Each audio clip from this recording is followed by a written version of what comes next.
Welcome back to Blue Sea Energy. It's Marissa here, and today I want to talk about a fairly elusive technology that's getting its start around the world: sodium ion batteries.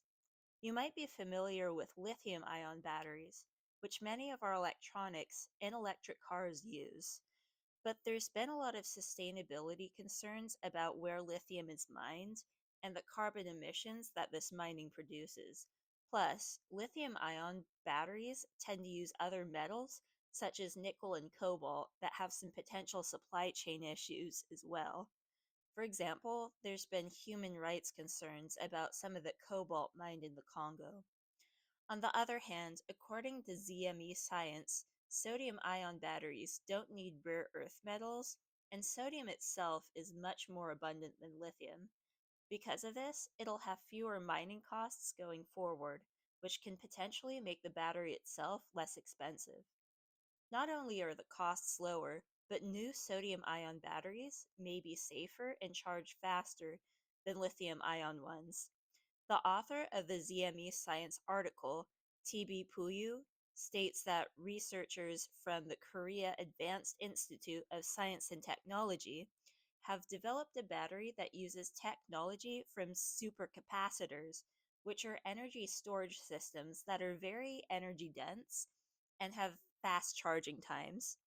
In fact, the prototype of the sodium ion battery with this technology charged in only 5 seconds. Even though this is just a prototype, it could be a game changer for electric vehicles or EVs in the future, especially for busy Americans with not much time to charge their cars outside their homes, and those worried about whether their car has enough battery capacity to last for the range they want it to last, also known as range anxiety. Until recently, sodium ion batteries were limited in how practical they were. The reasons for this included lower output, lower energy density, and longer charging times than lithium ion batteries. You can read more about how the researchers overcame these technical challenges by clicking the link to the first article in the description. But first, I want to mention that there's already plans to manufacture sodium ion batteries here in the US. Late last month, Natron Energy announced plans for the first large factory in the country for these batteries. It would be in Michigan.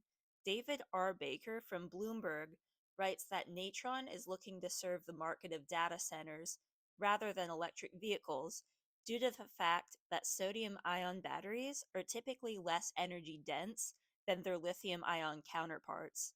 This makes them less feasible to use in EVs, unless the batteries with supercapacitor technology I mentioned earlier can scale up in manufacturing quickly. As I mentioned, this type of battery is still in the prototype stages.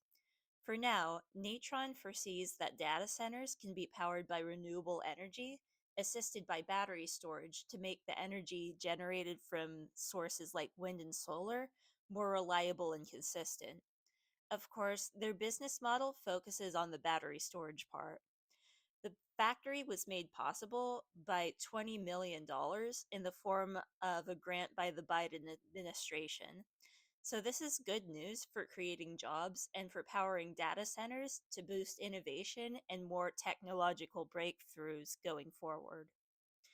Natron Energy isn't the only American company looking to build sodium ion batteries. There's a startup called Bedrock Materials that's opening a research and development lab in the Chicago area. Its CEO, Spencer Gore, told TechCrunch that at first they're positioning their product to replace lead acid batteries in traditional gasoline fueled cars. But they also want their batteries to replace lithium ion ones in EVs too, eventually. Tim DeChant from TechCrunch also writes that battery manufacturers worldwide, from CATL and BYD in China to Northvolt in Sweden, are looking to produce these batteries as well, or in the case of CATL, have already started. Let's hope American companies remain competitive among these exciting developments. If you enjoyed this video, please like and subscribe. Feel free to check out the links to the articles I mentioned in the description. And if you're new to my channel, you can click below to see the video I made a couple weeks ago about some good news in the solar energy space. As always, have a wonderful day and stay positive.